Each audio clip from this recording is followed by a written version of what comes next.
It was just past midnight when Ruth sat up in bed. The room was quiet, the kind of quiet that made even the ticking clock sound too loud. She rubbed her eyes and listened again. There it was, a faint sound, soft, distant, but clear, piano music. It floated through her open window like a whisper on the breeze, slow and gentle, full of something Ruth couldn't quite explain. It wasn't just music. It felt like a memory. She pulled on her slippers and walked slowly to the window. Her small house sat just across from an old two-story home that had been empty for months. The yard was overgrown, the porch lights long dead, yet the sound was definitely coming from there. The piano played on. The melody was sad but not heavy. Each note seemed to carry a story, a message, something left behind. Ruth's heart beat a little faster. She remembered that house. Everyone in the neighborhood did. It had once belonged to a woman who used to teach piano to children. But that was years ago, before the house went silent, before the doors were locked, before dust claimed the windows, and yet tonight music had returned. Ruth stepped outside in her robe, crossing the street with careful steps. Her breath made little clouds in the cold night air. She stopped just short of the gate, afraid to go further. The windows were dark, but the music was real. It was alive. She stood there for what felt like a long time, listening, remembering, feeling. The next morning, she told her neighbor, who told another, and by the following night, more people came out to listen. They stood on the sidewalk in coats and scarves, whispering softly, waiting for the moment when the song would begin again, and just like before, it came right at midnight. No one saw anyone enter the house, no one saw lights turn on, but still, the piano played the same song, soft, slow, and filled with something that made you want to cry without knowing why. Some said it was a prank, others said it was a speaker left inside, but Ruth shook her head. "That's not a recording," she said. "You don't feel recordings like that." And she was right. There was something about the way the notes rose and fell, the way they echoed off the empty street and touched the hearts of strangers. It was like the music wasn't just heard, it was felt deep inside. A few people tried calling the town office, asking who owned the property now, but the records were unclear. No one had lived there since the piano teacher passed away, and the house had fallen into quiet decay. Ruth remembered that woman, though not her name, just her soft voice and kind smile. The piano teacher had been quiet, always walking with her young daughter down the block. The girl was maybe 10 when the accident happened. After that, the woman stopped talking to anyone. The piano never played again, until now. By the third night, a small crowd had gathered. Some brought lawn chairs, others just stood with hands in their pockets, a few recorded videos on their phones. But when they played them back, nothing. No music, just wind. It became a mystery. One no one could explain, but still, people came, not just out of curiosity, but for something more. There was peace in that song, a strange kind of comfort. Ruth began bringing a folding chair. She'd sit alone with a blanket around her shoulders, eyes closed, letting the notes take her back, not to one moment, but to many, to laughter, to loss, to the long road of life itself. And every night, as the clock neared midnight, the crowd would quiet, the wind would still, and the first note would fall like a tear on still water, in a world that often rushed and shouted. This music did the opposite. It paused, it whispered, it healed, and though no one could see who played it, or how it played at all, the music kept coming, night after night, reminding everyone that some things, some feelings never truly disappear.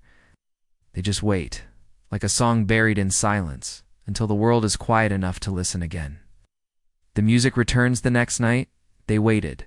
Not just Ruth, but almost a dozen others, no neighbors, students, and curious strangers from nearby streets. Some had heard the rumors. Others had watched the silent videos online. People were calling it the ghost piano, though no one could prove anything. At exactly 12:01 a.m., the first note rang out again. It was the same song, slow, calm, full of aching beauty. But this time, it wasn't just a melody. It felt sharper, deeper, as if the song was aware of its audience. One young man, Leo, A college student visiting home leaned forward with wide eyes. He whispered, "It's not the same as yesterday." The notes changed. Ruth looked at him with surprise. She had noticed it too, just a small shift. A few extra notes at the end of the verse, almost like the music was responding. A local musician named Clara stood at the edge of the group, with her arms folded, eyes closed. She'd been playing piano her whole life. But this wasn't any song she had ever heard. "It's original," she said softly. "It's being played by someone who feels every note." That word again played. But by who? The house remained dark, the front door still locked, the windows untouched by any human hand. And yet, every key of the piano seemed to strike with purpose. The next day, someone left flowers on the porch. By the third night, there were candles. By the fifth, someone placed a handwritten sign that read, "Whoever you are, thank you for the music," and then things began to change. On the sixth night, after the song ended, a new melody began, this one lighter, brighter, almost like a child laughing. Ruth felt the hairs on her arms rise. It's her. She whispered to herself, not fully sure who she meant, but deep down she felt it. The house wasn't empty. It's not in the way people thought. Elijah, the teen who had once crept inside, returned with a small radio device. He placed it on the front step to capture any sounds.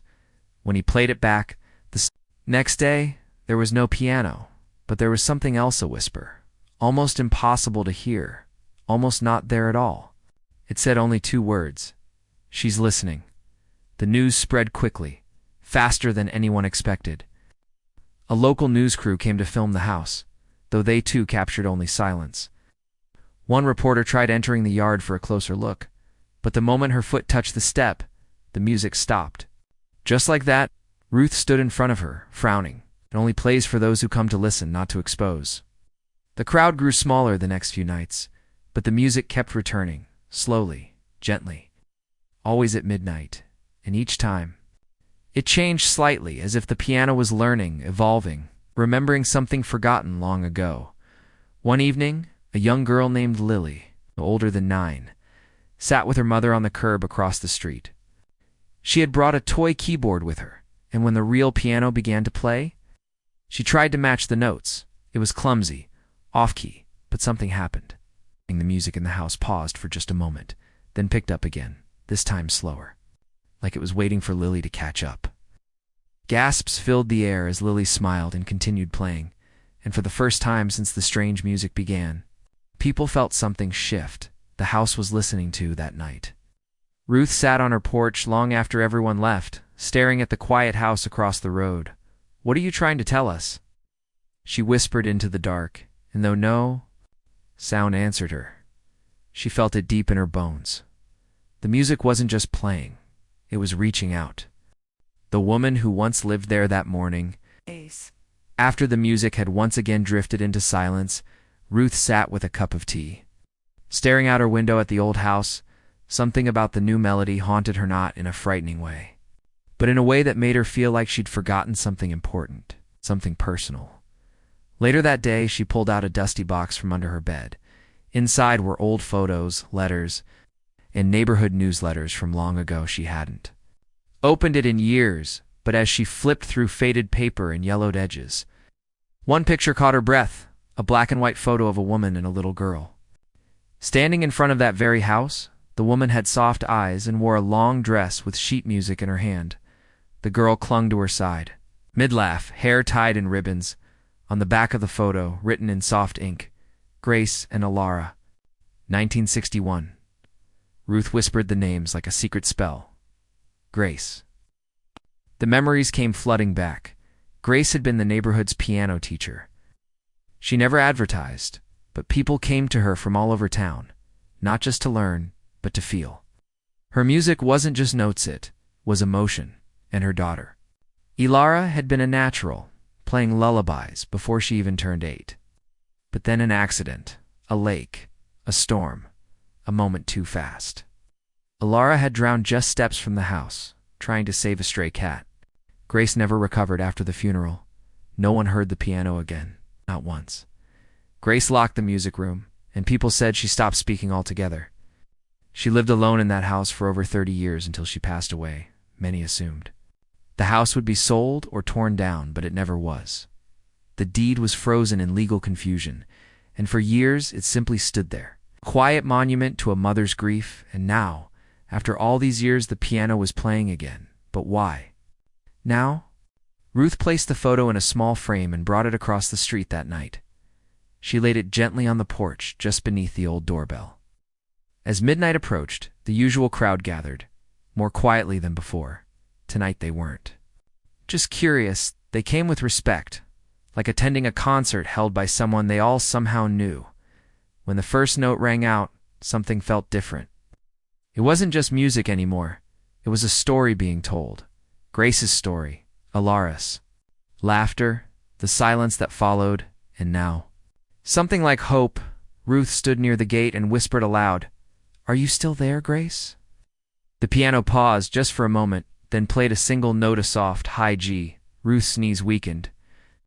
Because Grace used to call that Ilara's note. It was the one her daughter had loved to end every song with. No one else understood the moment, but Ruth did. And tears welled up in her eyes. She now believed this wasn't just music left behind, it was Grace reaching across time, grief. In silence, to finish the lullaby she never got to play, and maybe, just maybe, she was no longer alone in that house. The curious teen and the hidden room. His name was Noah, 17, quiet. Curious, the kind of teen who noticed what others missed. He had watched the crowd outside the old house every night, headphones around his neck, sketchpad in hand at first. It was just something to draw a study in faces, shadows, candlelight. But the more he listened to the midnight melody, the more it did something strange to him. The music made him feel. Not just feel in a normal way, feel memories that didn't belong to him. Warm fireplaces, little hands on piano keys, the sound of laughter echoing down narrow halls. He began dreaming of the house. In those dreams, he stood in front of a locked door. And from the other side, a girl's voice whispered, "Find the room." Noah didn't tell anyone. He wasn't sure they'd believe him, but on the 7th night, when the song began again, he made a decision. Waited until the crowd had thinned, then quietly stepped over the creaky gate. The porch groaned beneath his feet, but no light came on. No alarm sounded. He reached for the door, and to his shock, it creaked open without resistance. The air inside was cold and thick with dust. Every footstep echoed too loudly, but he kept going. Guided by the music now playing deeper within the house, room by room, the place felt untouched, furniture still covered in white sheets, wallpaper peeling like tired skin. But the sound pulled him further in until he reached the back wall of the hallway, and there was a bookshelf, old, crooked, full of moldy paperbacks and broken picture frames. But something felt off. The music grew louder near it. When he reached out to touch the side panel, he felt a click. The shelf slid slowly, silently, revealing a narrow staircase going downward, a basement, but not on the house's blueprints. He hesitated just for a moment, then stepped inside. The air was colder down there, but also still.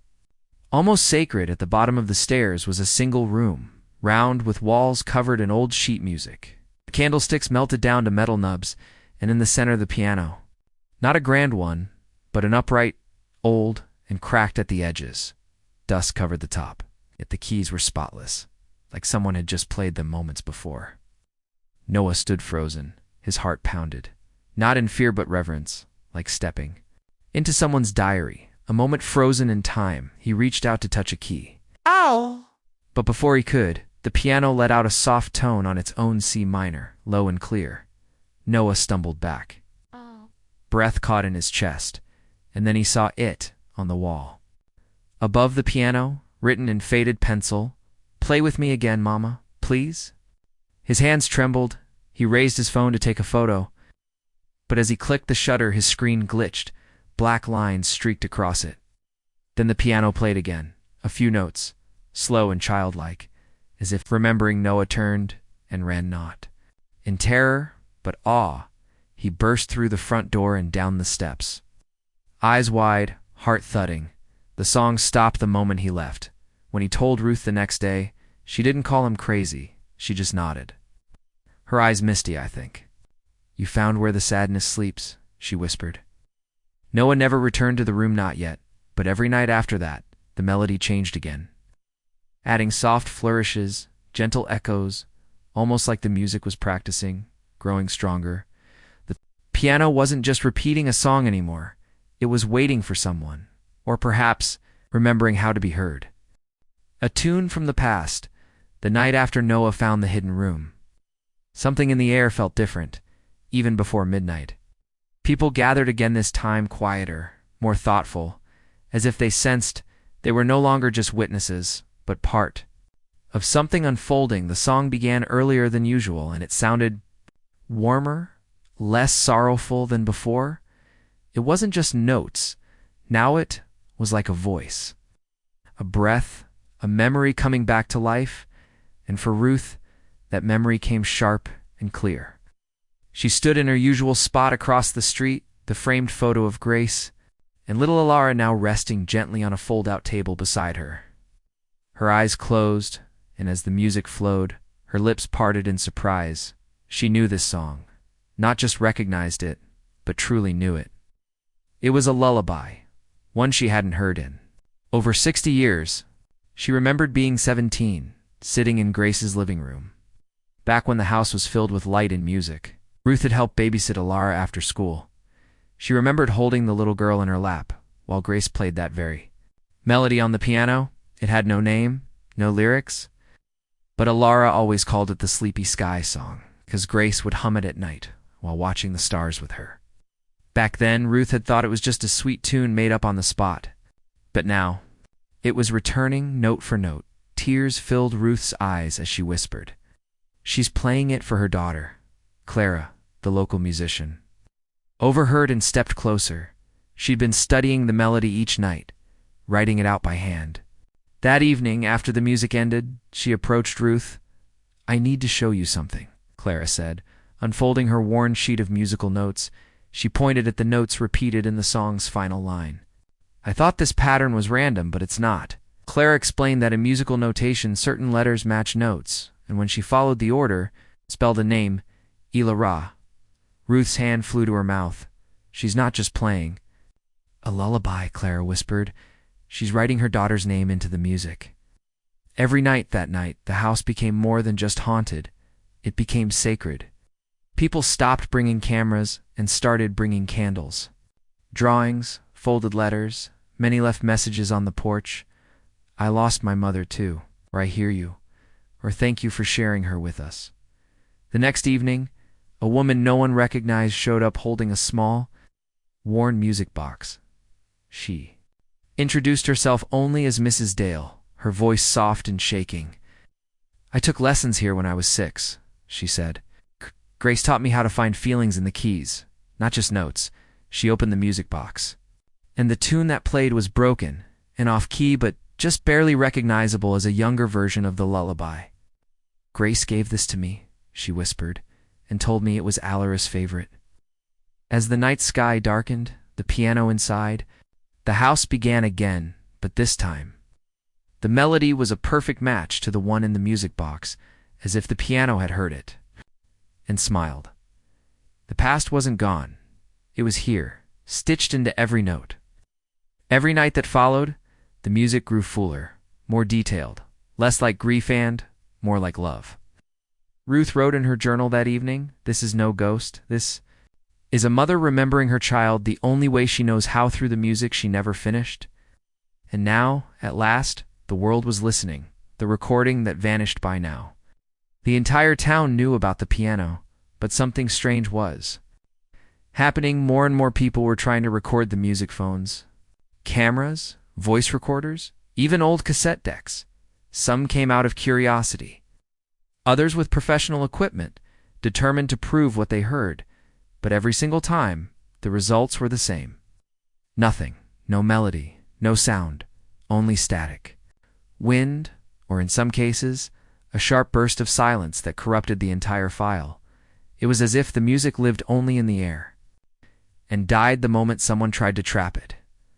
Elijah, the teen who found the hidden room, grew obsessed with figuring it out.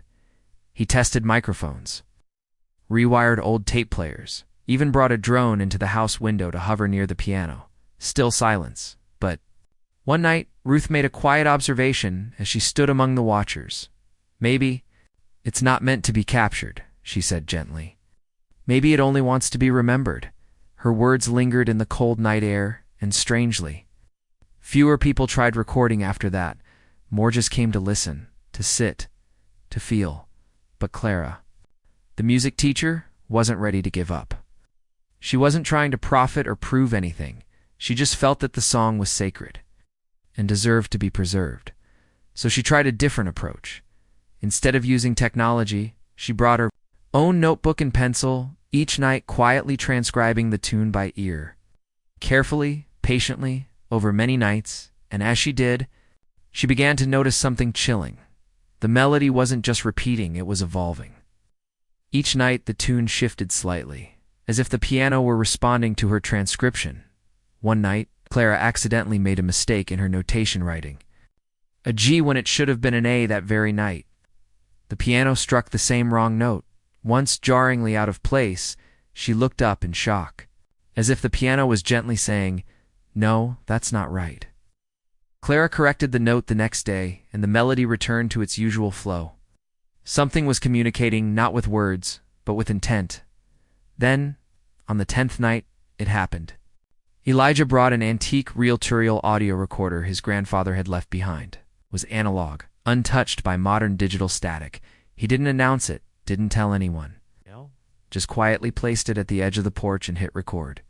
Before the first note began, the music filled the air as always. But this time, something was different.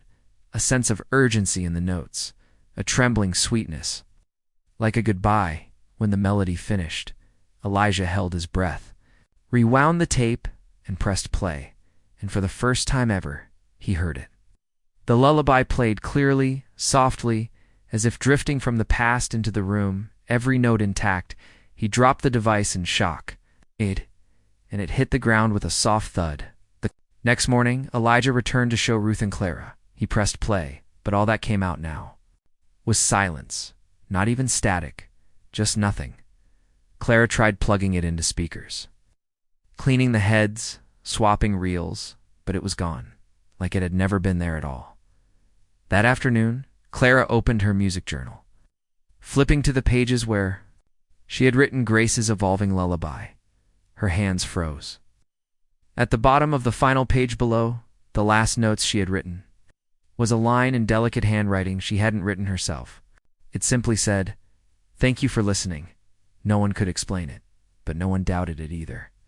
From that night on, the piano song became simpler, like a sigh, like a chapter ending. And the house once filled with whispers, grief, and song now felt still, peaceful, as if something had finally been heard, finally been freed. A message in the melody, the music was fading, not in volume, but in presence. It no longer came every night, and when it did, the melody was slower, fewer notes. Like a voice growing tired after telling its story again and again, but something about it felt unfinished, like a letter missing its final line.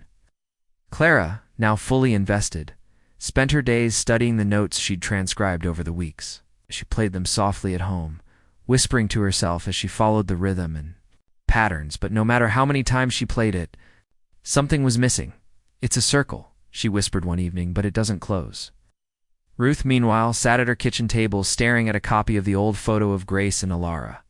Her fingers traced the faded outlines, then paused at something she hadn't noticed before. In the far corner of the photo, just barely in frame, there was a music box, the same one Mrs. Dale had brought weeks ago. Suddenly, Ruth remembered something strange Grace had once told her, back when they were both young, sitting on the front porch of that very house, sipping lemonade while Alara played inside. She said Alara used to hum her name into the piano. Ruth murmured. She swore there was a secret in the keys.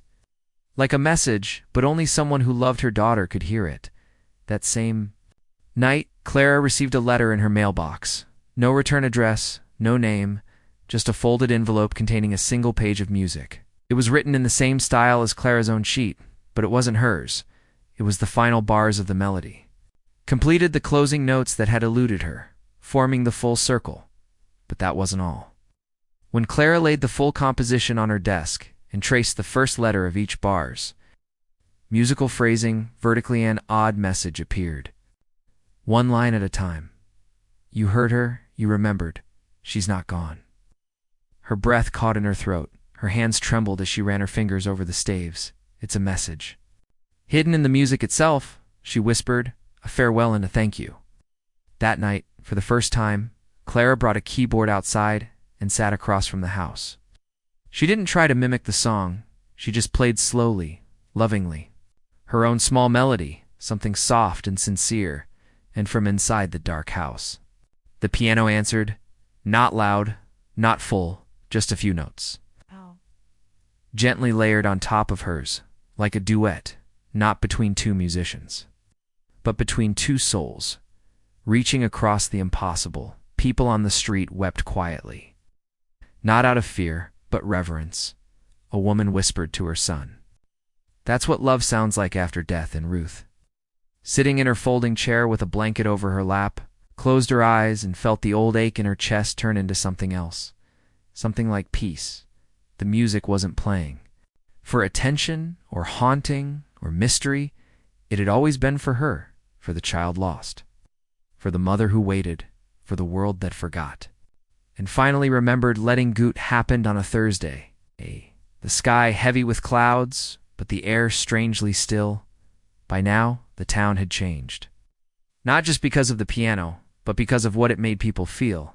They listened more, spoke softer, held their loved ones a little longer. The house across the street once abandoned. Once a fading shadow of memory had become something sacred, a place where the past still sang, a place where love didn't die, a place where grief had a voice. That evening, Ruth lit a candle on her porch and placed it beside the framed photo of Grace and Alara. Clara sat on the steps with her keyboard, and Elijah stood quietly with a folded blanket in his arms. No one spoke. Not even the children who had started coming with their parents just to sit and listen. Everyone somehow knew tonight would be the last. At exactly midnight, the breeze stirred. The clouds parted just enough for moonlight to touch the top windows of the house, and the piano began to play, but this time it was different.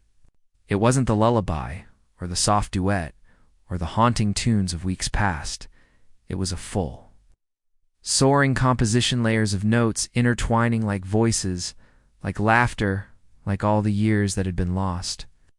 Now being sung back into existence, it was joy and sorrow braided into one. It was Grace, it was Alara, and somehow it was also everyone. Clara, with tears in her eyes, placed her hands on her keyboard and joined in. Not to lead, not to show, just to follow. She let the piano guide her. She let her heart speak back. And then gently. The melody slowed, one by one. The notes grew softer. The final line was simple. A soft whisper in the language of music, and then silence. The piano never played again, but no one felt sad.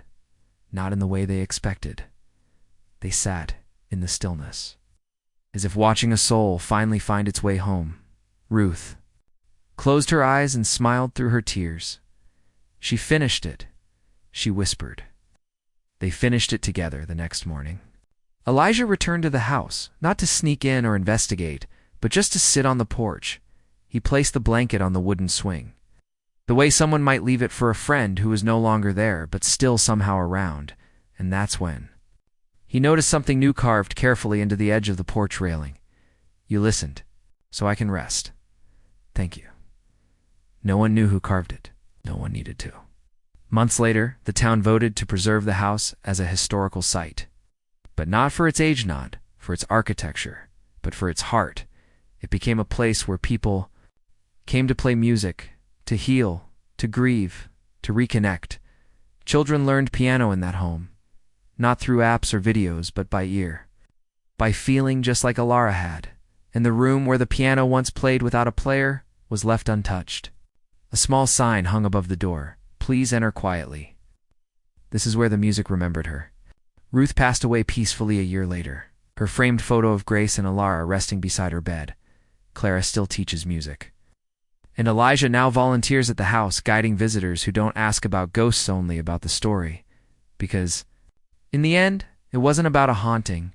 It was about a mother's love, a daughter's light. And the way music can carry a soul farther than time, farther than silence, even after the last note fades. Years passed, and the town slowly changed. New families moved in, children grew up. And the old house across from Ruth's former home became known simply as the listening house. Visitors still came, not to hear a ghost but to leave messages. They brought letters, poems, small drawings, and sometimes music boxes left quietly at the door. Most came with no expectation, just a need to be heard one day. A woman arrived from across the country. She didn't speak much, only said she'd found an old postcard in her late mother's belongings. It was a photo of the house, with these words scribbled on the back: "If you ever feel lost, the music will find you." She sat alone on the porch bench that evening, just listening to the wind. She wasn't expecting anything. And for hours there was only silence. But then, just before she stood to leave, the faint sound of a single piano note drifted through the walls. Not a full song, not a melody, just a single note. Hanging in the air like a breath waiting to be exhaled, she looked around, frozen.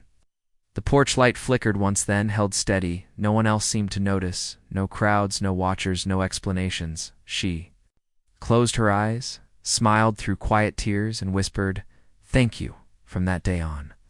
She visited the house every year, never expecting a song, only leaving behind a folded page of music for someone who might still be listening.